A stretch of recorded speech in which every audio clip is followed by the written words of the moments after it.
this live on SecurityGuideTV.com.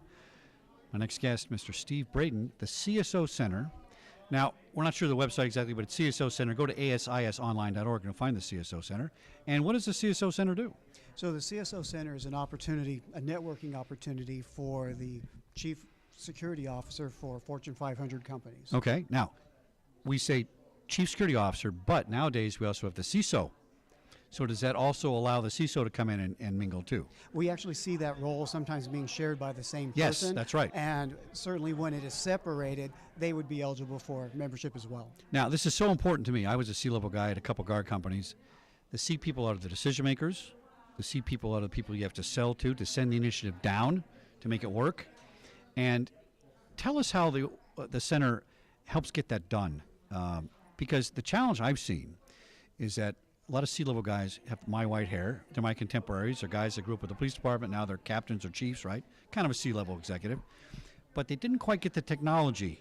We were in that gap where the technology was new. We didn't pay attention. And does this help them translate the technology and see the importance of being that decision maker in this different sort of security world? Physical security and cyber, it's all kind of muddled together now. Well, absolutely, security guy. So whether it's technology or we're really focusing on executive development. Okay. So whatever it is you're trying to bring to the C-suite, it always has to be coupled with your business acumen.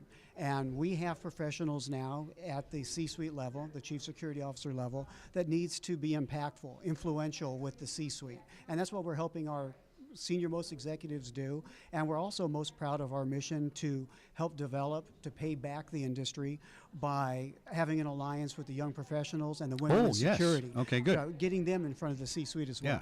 Now, are the CSOs of the world at a place now where they're really part of the C-suite? You know what I'm talking about, right? Because before, oh, you're a chief security officer, but you know this is CFO stuff and CIO.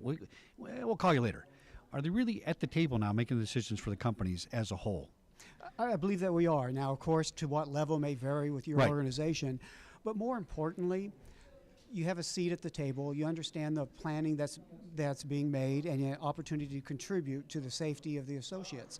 But so many times I get the call, my peers get the call from the CEO around the other C-suite members. Yes, that's right. So in a lot of ways, I think we have some exclusive or some very privileged access to C-suite members. That's a very good point. That's true.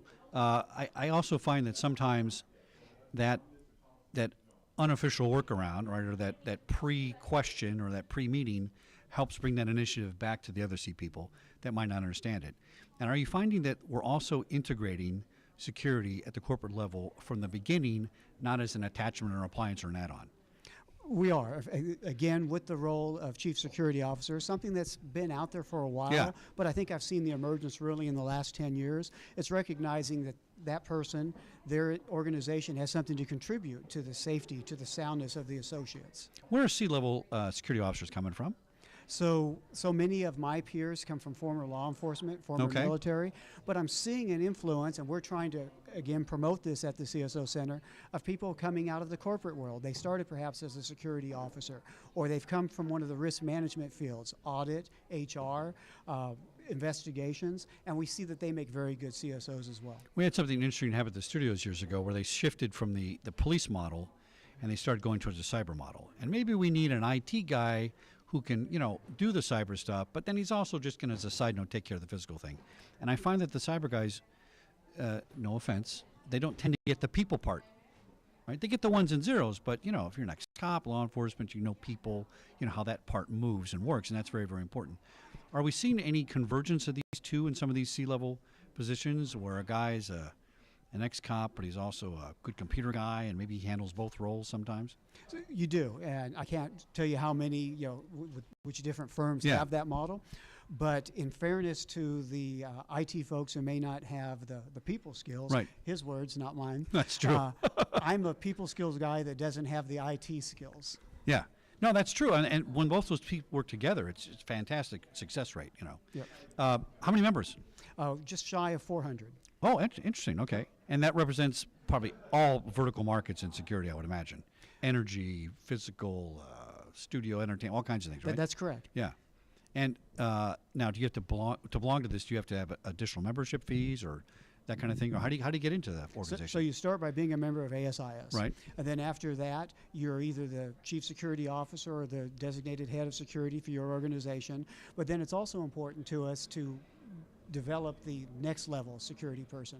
So we now have folks who are deputy directors or senior managers. Oh, interesting. Sponsored by their CSO. Oh, that's who are fabulous. part of our organization. That's part of the 400 in addition to the 400. That would be part of the 400. Oh, that's fantastic. It's a great idea. All right, now, you're going to be at the ASIS Hub, I assume? We are. And we'll be there tomorrow doing the show. So what kind of things can we find at that CSO center that people could take advantage of here on the floor?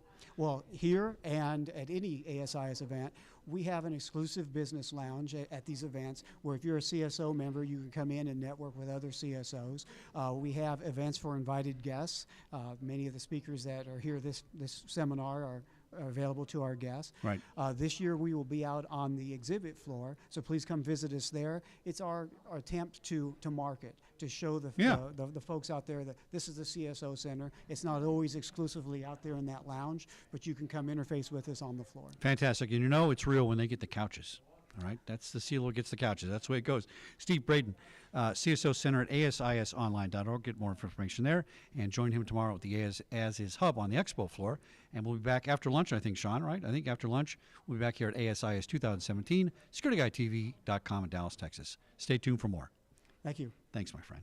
Thanks, my friend. Thanks, my friend. Thanks, my friend.